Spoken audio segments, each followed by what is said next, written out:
Welcome to the N1 Fitness Podcast. I'm your host, as always, Marcus Sadu, and I'm stoked to say we made it to 50 episodes.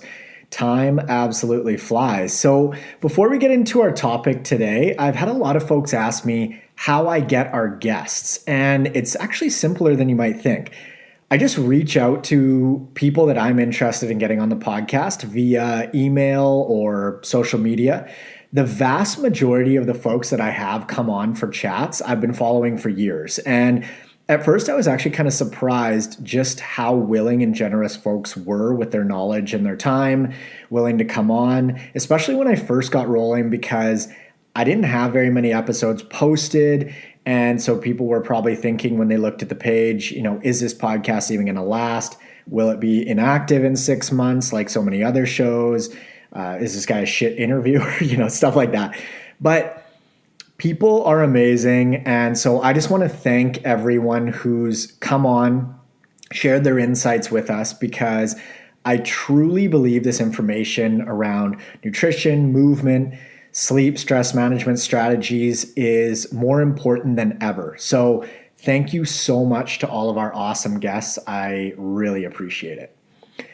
I recently thought about starting a Patreon account so that folks who wanted to support the podcast could, but I'm just not sure that that's the route that I'd like to take with the pod specifically. So it does cost money to run, but more importantly, it's just really energy and time intensive around reaching out to guests, scheduling, researching, prepping notes, questions, recording the actual podcast, and then editing it, and then finally getting it out to you guys. So for example, if a podcast is about an hour long, I'd say it takes me at least 5 times that to put it together so you guys can actually listen to it.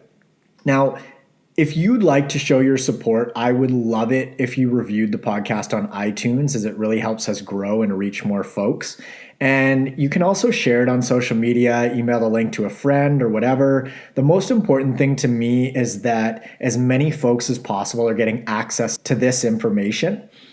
Just because I personally think it's useful. I'm obviously biased, but I just see a lot of misinformation out there. And when I started modifying my nutrition and training habits years ago, I made so many mistakes. And I don't want to say I wasted time, but it was a part of my process. But if I had access to the info that, is available now, the quality info that is, initially, I would have seen results just way faster.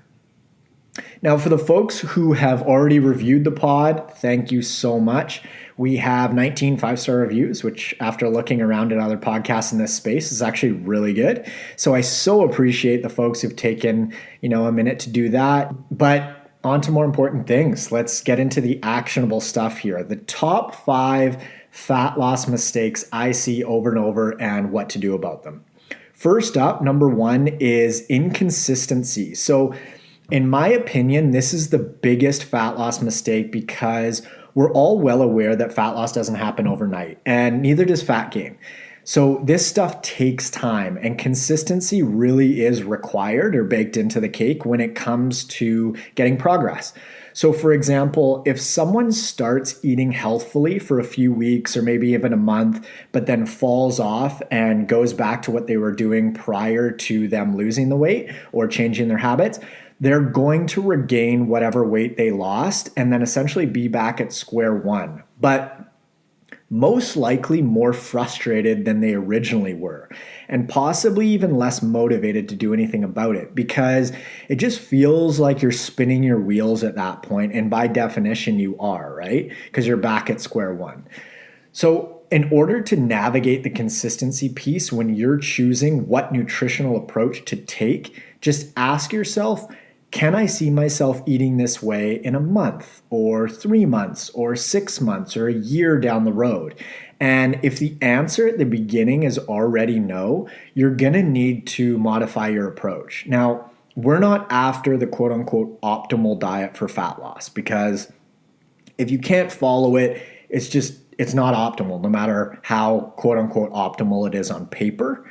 So For example, cutting out alcohol completely will likely accelerate fat loss because alcohol contains calories. But if you just cut out booze while you're aiming to lose weight and then just add it back in after, that doesn't really teach you anything about how to manage alcohol consumption from a lifestyle standpoint over the long term.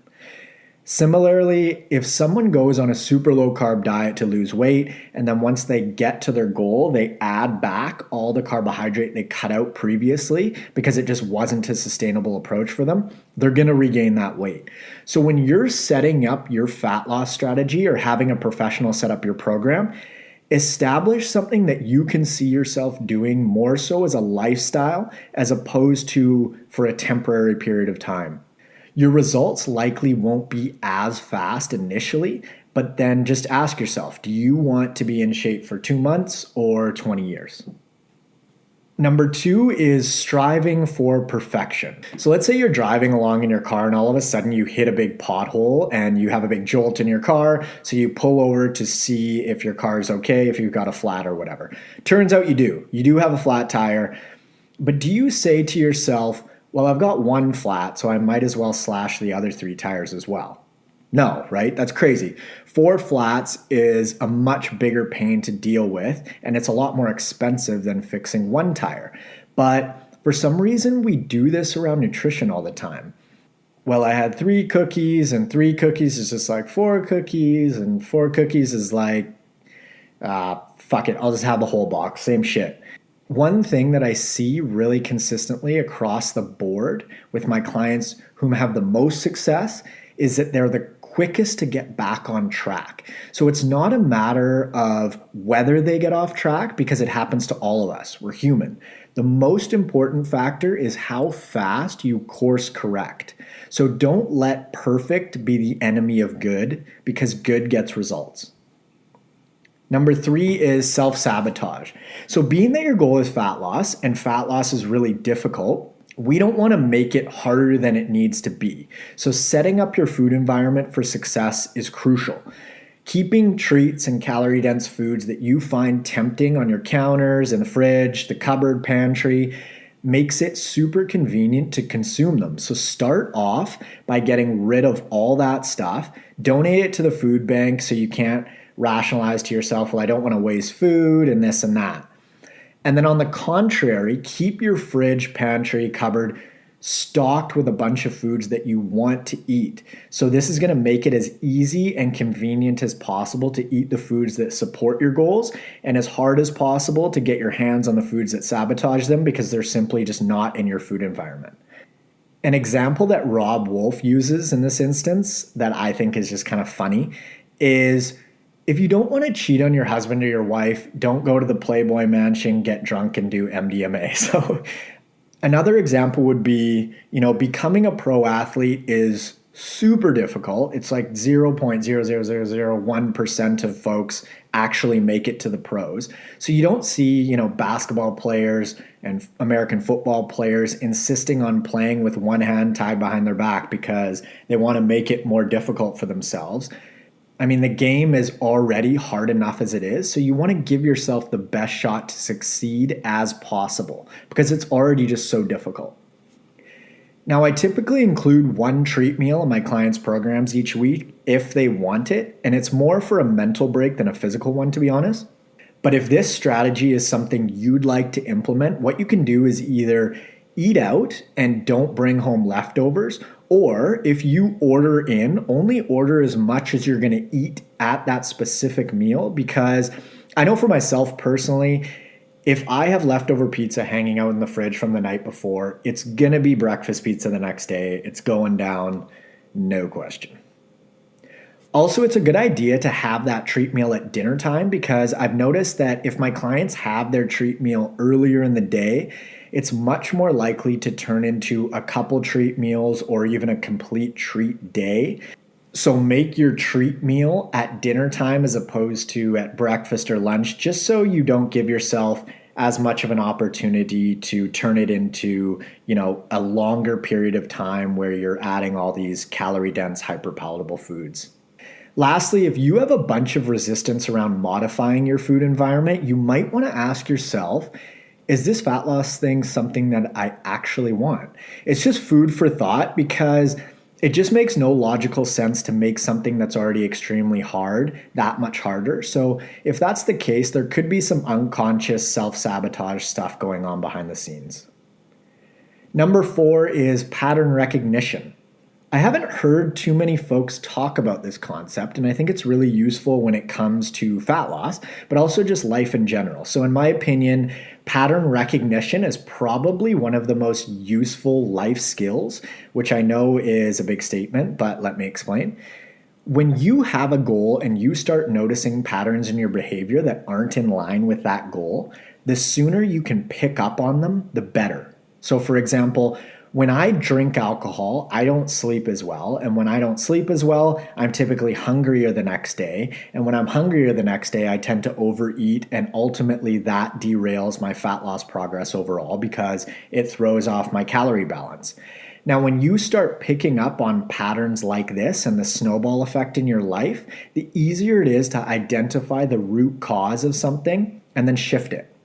So another example would be every time I eat cheese, my stomach gets upset and I feel super bloated. And funny enough, the same thing happens when I eat yogurt. So I might want to experiment with skipping dairy for a week, maybe 2, to see if that improves my digestion, because maybe the dairy in the cheese and the yogurt is throwing things off from a food tolerance, intolerance standpoint.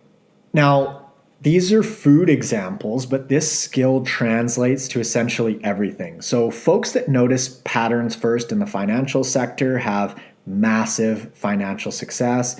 A basketball player that studies their opponent maybe notices they love to drive left from the top of the key and then pull up for a jump shot at the foul line, so they've then forced them right.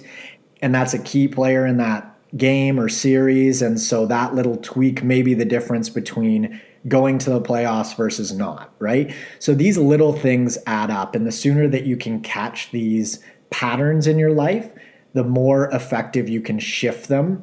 And then ultimately that leads to success down the road. Now, maybe a restaurant server notices that if they take an extra minute to chat with their tables, even if it slows down their service just a little bit, it increases the tips that they get. It really could be anything, right? I mean, this skill is super useful around parenting too. The quicker a mom or a dad can see patterns in their children's behavior, the better, because they might want to nip something in the bud before it gets super ingrained and habitual. So, not to toot my own horn here, but this is one of the primary reasons I'm good at what I do. I notice patterns in my clients' behavior and lifestyle, and then we identify them together and see how we can shift them so they more align with their goals. So pattern recognition is really important stuff. And in my opinion, I think it'll make you better at just about everything in your life. Number 5, unrealistic expectations. So I put up an infographic on Instagram called The 3 Voices about a week or 2 ago, and it shows these 3 voices we all have within us. So the first one is the child. So kids want what they want and they want it now. They don't really have much of a concept of time or value or the work necessary to achieve something worthwhile. The second voice is the parent, and the parent is typically the voice of reason.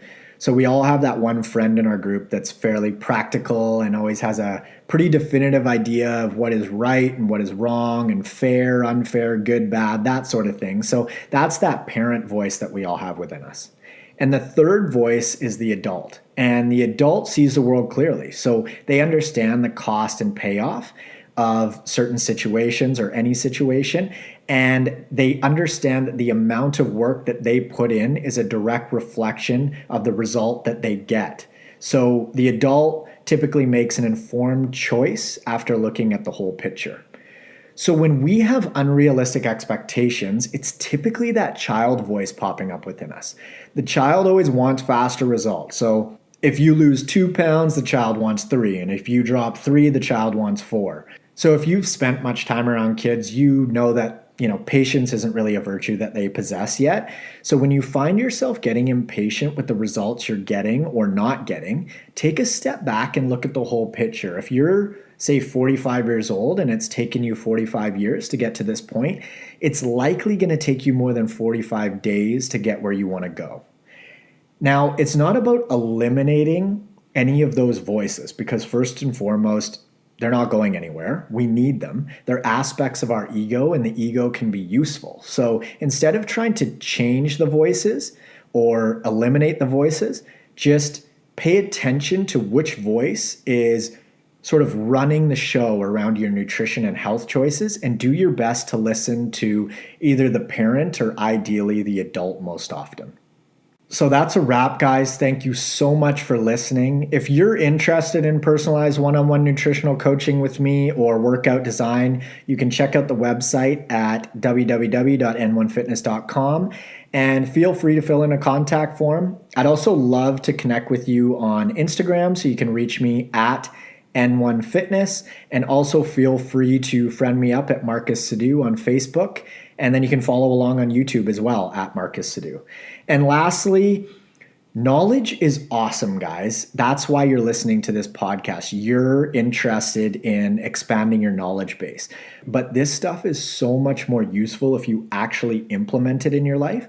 So take one thing that you learned today and give it a shot. See how you like it. Try it on like you'd try on a shirt and see how it fits and see if it's useful and helpful in your life. All right, guys, I'll catch you on the next episode. See ya.